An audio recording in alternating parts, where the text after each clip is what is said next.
আপনাদের সম্মুখে সূরা তাওবার 30 নম্বর আয়াত পাঠ করেছি। সেই আয়াতকে সামনে রেখে সংক্ষিপ্ত আলোচনা রাখবো ইনশাআল্লাহ। এখানে আল্লাহ তাআলা উযাইর আলাইহিস সালামের নাম উল্লেখ করেছেন। কুরআন মাজিদে আল্লাহ তাআলা এই উযাইর আলাইহিস সালামের নাম এক জায়গাতেই বলেছেন, সেটা সূরা তাওবার 30 নম্বর আয়াতে। এখানে আল্লাহ তাআলা বলেছেন ওয়াকালাতিল ইয়াহুদ আল উযাইর ইবনুল্লাহ, ইহুদিরা বলে উযাইর হলো আল্লাহর বেটা। ওয়াকালাতিন নাসারা আল মাসীহু ইবনুল্লাহ, আর খ্রিস্টানরা বলে মাসীহ মানে ঈসা আলাইহিস সালাম ইবনুল্লাহ, আল্লাহর বেটা। যালিকা কাউলু বিআফওয়াহিহিম, আল্লাহ তাআলা বলছেন এগুলো তাদের মুখের কথা, এইগুলো তারা বলতে থাকে। এখন উযাইর আলাইহিস সালাম অনেকেই তাকে নবী বলেছেন, অনেকেই বলেছেন নবী না, সে আল্লাহর ওয়ালি ছিলেন। তো যাই হোক, আল্লাহ তাআলা তার নাম কোরআন মাজিদে উল্লেখ করেছেন, আর তাকে সামনে রেখে অনেক ঘটনাও ঘটে গিয়েছে। তো সেই উযাইর আলাইহিস সালাম এবং তার যুগের কিছু ঘটনা নিয়ে আজকের আলোচনার বিষয়। উযাইর আলাইহিস সালামের যে জামানা, সেটা হলো আজ থেকে প্রায় 2600 বছর আগে। আমরা জানি পৃথিবীতে আল্লাহ তাআলা 4 জন বাদশাকে সারা দুনিয়ায় তাদের শাসন চালানোর মতো ক্ষমতা দিয়েছিলেন। তার মধ্যে 2 জন হলো মুসলমান, আল্লাহর প্রতি তাদের বিশ্বাস ছিল, আর 2 জন হলো খোদাদ্রোহী কাফের। যে 2 জন মুসলমান, তারা একজন হলেন সুলাইমান আলাইহিস সালাম, দ্বিতীয় জন হলো জুলকারনাইন। এই জুলকারনাইন এবং সুলাইমান আলাইহিস সালামের ঘটনা, তাদের নাম আল্লাহ তাআলা কোরআন মাজিদে লম্বা চওড়া করে বর্ণনা করেছেন। কিন্তু কাফের 2 বাদশার নাম আল্লাহ তাআলা কোরআনে কোথাও উল্লেখ করেননি। নমরুদের নাম কোথাও নেই। আর একজন হলো বুখতে নাসার। বুখতে নাসারের শাসন সারা দুনিয়ায় চালু ছিল। এই বুখতে নাসারের নামও আল্লাহ তাআলা কোরআনে নেননি। তো বুখতে নাসারের যে শাসনামল, সেটা হলো আজ থেকে 2600 বছর আগে, মানে খ্রিস্টপূর্ব 600, তার মানে 2000 সাল আর 600 বছর, 2600 বছর আগে এই বুখতে নাসারের শাসন ছিল। নমরুদের যে রাজধানী ছিল ব্যাবিলন, ইরাকে, বর্তমান যে রাজধানী বাগদাদ থেকে 50 কিলোমিটার দূরে। এখন সেটা ওল্ড বাগদাদ, আর এটা হলো নিউ বাগদাদ, যেটা বর্তমানে চালু আছে। নমরুদ এসেছিল সেই জামানায় ইব্রাহিম আলাইহিস সালামের জন্ম, সেই সময়টা হলো আজ থেকে 5000 বছর আগে। আর নমরুদ যেখানে শাসন করেছিল, তার রাজধানী যেখানে ছিল, সেই ব্যাবিলনে এই বুখতে নাসারের রাজধানী ছিল। অর্থাৎ ইরাকের ব্যাবিলনে বুখতে নাসারের রাজধানী ছিল নমরুদের শাসনের 2500 বছর পরে। নমরুদ যেমন খোদাদ্রোহী বাদশা ছিল, বুখতে নাসারও খোদাদ্রোহী বাদশা, কিন্তু সময়ের ব্যবধান হলো 2500 বছর, শাসন রাজধানী একই জায়গায়।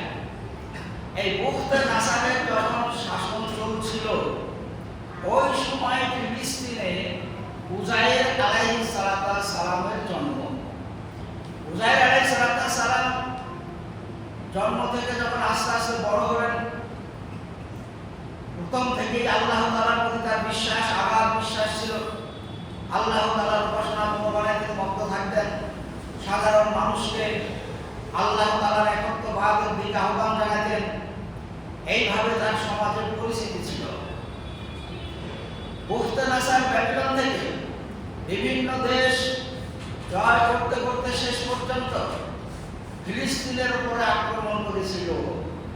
ফিলিস্তিনে তখন বনী ইসরাঈলরা বসবাস করত, প্রচুর বনী ইসরাঈল, তাদের বসবাস সেই ফিলিস্তিন। এই ফিলিস্তিন বুখতে নাসার আক্রমণ করে ওকে ধ্বংস স্তূপে পরিণত করেছিল। বুখতে নাসারের আর একটা পরিচয় হলো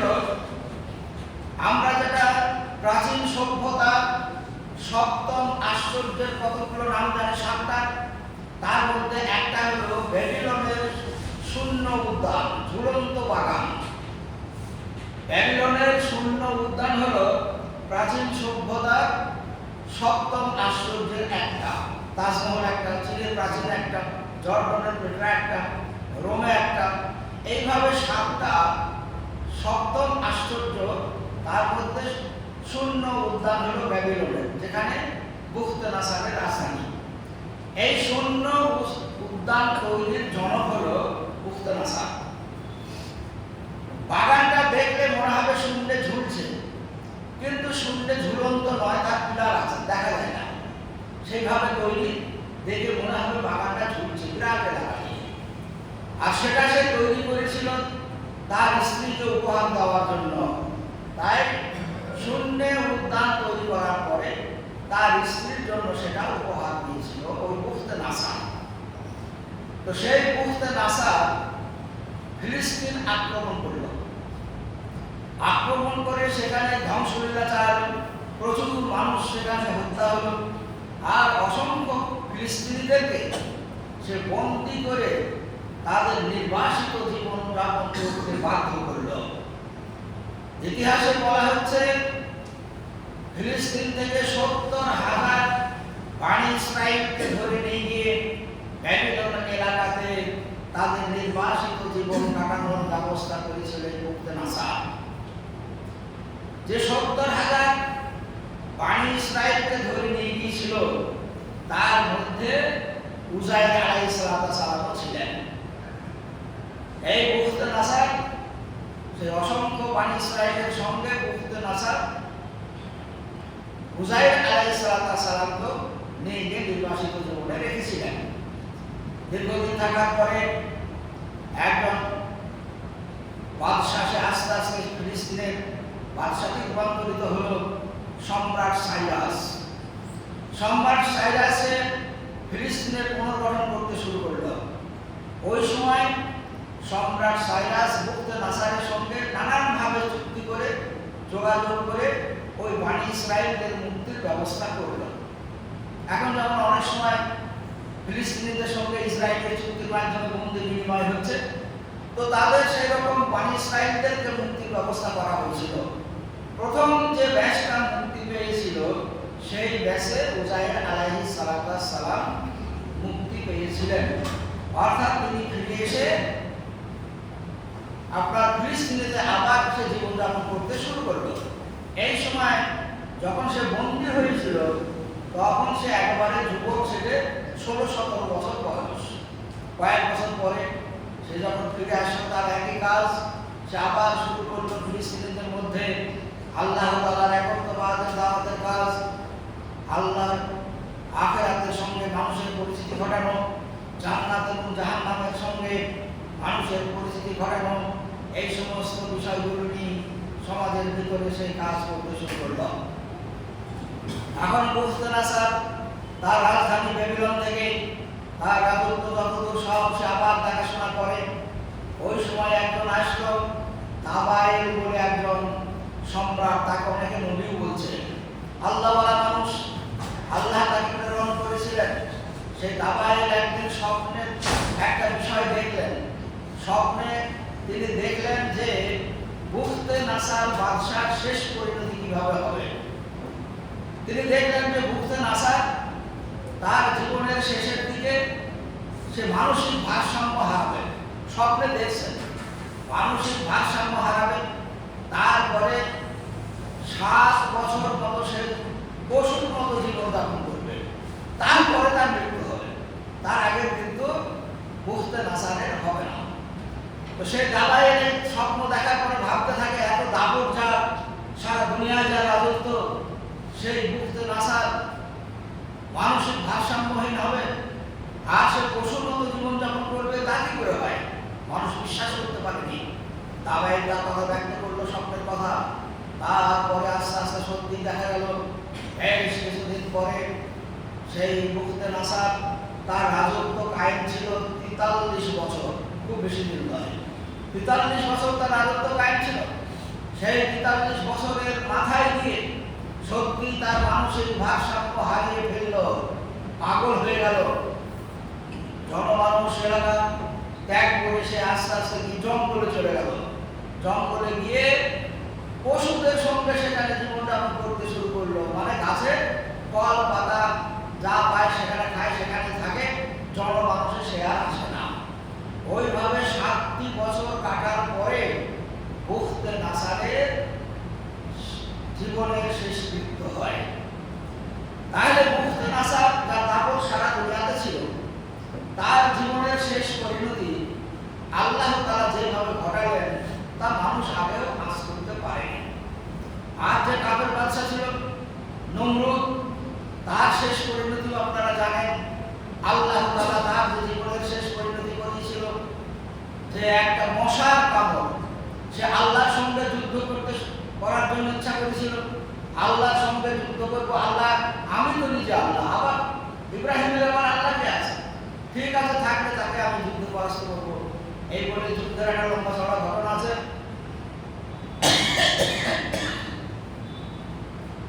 তো সেই যুদ্ধের শেষে আল্লাহ তাআলার পক্ষ থেকে যে সেনাবাহিনী পাঠানো হয়েছিল, নমরুদ তার অসংখ্য সেনাবাহিনী, সশস্ত্র সেনাবাহিনী সব মোতায়েন করে রেখেছে।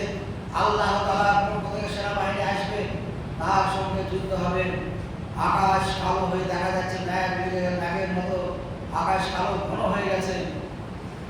সব বলছে এবার আল্লাহ তাআলার সেনাবাহিনী আসছে। দেখা গেল সেনাবাহিনী এমন আসলো যা মানুষের কাছে খুব তুচ্ছ। সব মশা, ঝাঁক ঝাঁক মশা এসে নমরুদের সেনাবাহিনীর উপরে আক্রমণ করলো। কেমন করে? সব এসে নাকে ঢুকে যায়, নাকে ঢুকে মগজ কামড়াতে থাকে, আর তারা তাকে মারতেও পারে না, আর তা থেকে রেহাইও পায় না। এইভাবে তাদের সেনাবাহিনীগুলো মশার কামড়ে সব মৃত্যুবরণ করলো। তাদের যা ঘোড়া হাতি ছিল সব একইভাবে মৃত্যুবরণ করলো।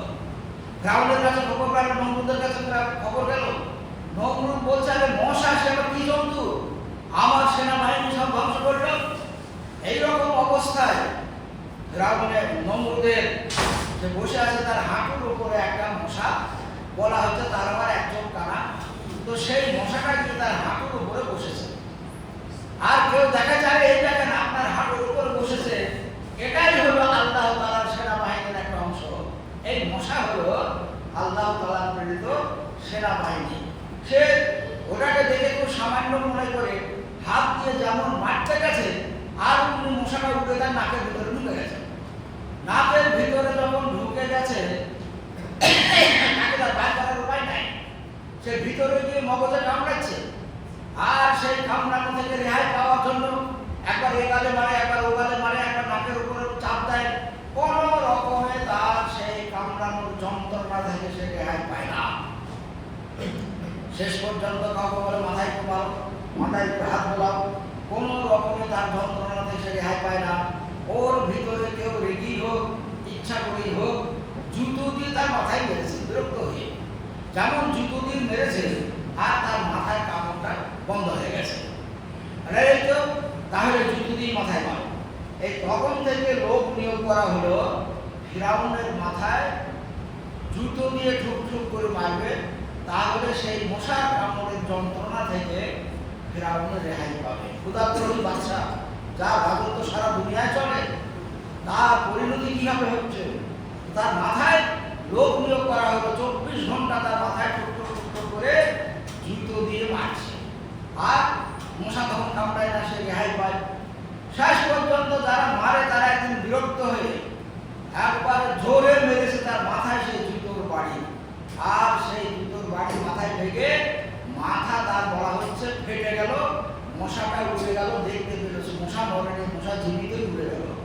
আর নমরুদ তখনই মারা গেল। তো নমরুদ যে খোদাই দাবি করেছিল, সারা দুনিয়ায় তার রাজত্ব দিয়েছিল আল্লাহ তাআলা, তার পরিণতি এত করুণ ভাবে হল। আর তার 2500 বছর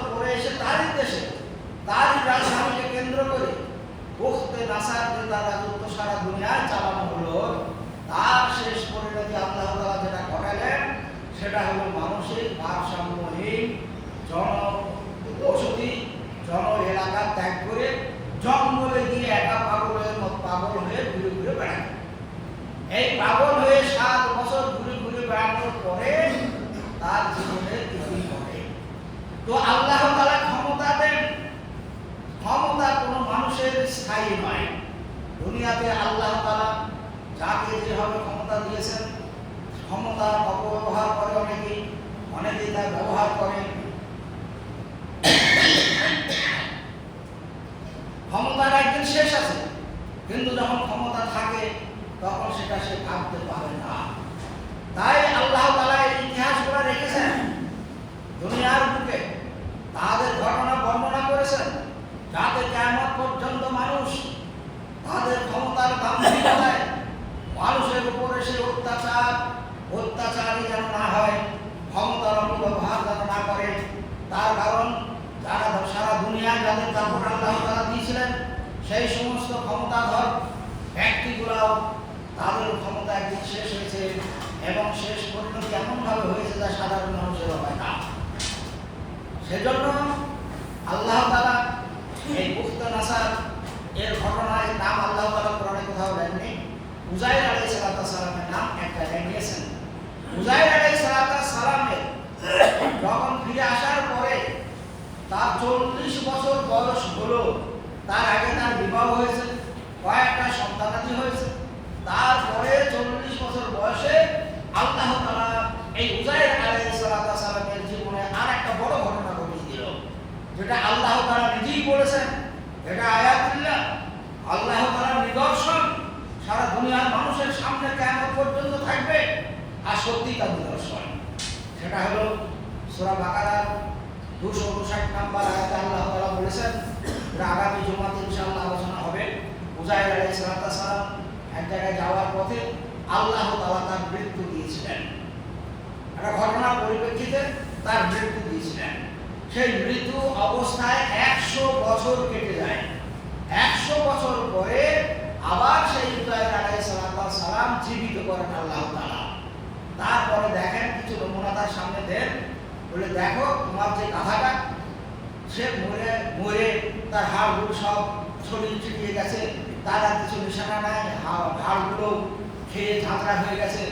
আর তোমার যেগুলো একদিনের পরে থাকার কথা হয়, সে তরকারিগুলো দেখো সব বহাল প্রক্রিয়াতে আছে। তো যাই হোক, তিনি দেখলেন সত্যি তাই। আল্লাহ তাকে জিজ্ঞাসা করেছিলেন কতদিন আছো, তো সে বলে একদিন বা একদিনের কিছু অংশ। না, তোমার 100 বছর অতীত হয়ে গেছে, তুমি দেখো একদিন দুদিনে তো গাধা মরে পড়ছে, শেষ হয় না। সত্যি তাই হয়েছে। আল্লাহ সেগুলো সব ফিরিয়ে দিয়েছিলেন। তারপরে কি হলো, কোথায় গেল, কি ঘটনা ঘটলো, এইসব বিষয়গুলো আগামী জুমাতে ইনশাআল্লাহ আলোচনা হবে। সেই উযাইর আলাইহিস সালামের এই ঘটনা ঘটার আগের জীবনী, সেটা হলো বুখতে নাসারের সময়কালে। সেই জন্য এটা আজকে বললাম, সূরা তাওবার 30 নম্বর আয়াতে আল্লাহ তাআলা এর নাম উল্লেখ করে কিছু ঘটনা এখানে বর্ণনা করেছেন। এগুলোর কথা আল্লাহ তাআলা শেষ নবীর উম্মতের উপর এই জন্যই বলেছেন, শেষ নবীর উম্মত যেন তারা তাদের অহংকার, গর্ব, তাদের দাম্ভিকতায় যেন কিছু অপব্যবহার তারা না করে। আল্লাহর কাছে পরীক্ষা থাকবে, আর আল্লাহ তাআলা দুনিয়াতেও তার শাস্তি দুনিয়াতে দেবেন। যেমন দুটো নমুনা এখানে আল্লাহ তাআলা বলেছেন, নমরুদের কথা এবং বুখতে নাসারের কথা, যাদের ক্ষমতা সারা দুনিয়ায় চলত। এদের সারা দুনিয়াতে আর কোনো মানুষ তাদের রাজত্ব সারা দুনিয়ায় চলেনি। তো যাই হোক, আল্লাহ তাআলা আমাদেরকে তৌফিক দান করুন, যেন আমরা আল্লাহ তাআলা যে উদ্দেশ্যে ঘটনাগুলো কোরআনে বর্ণনা করেছেন, আমাদের জীবন দিয়ে সেই উদ্দেশ্যে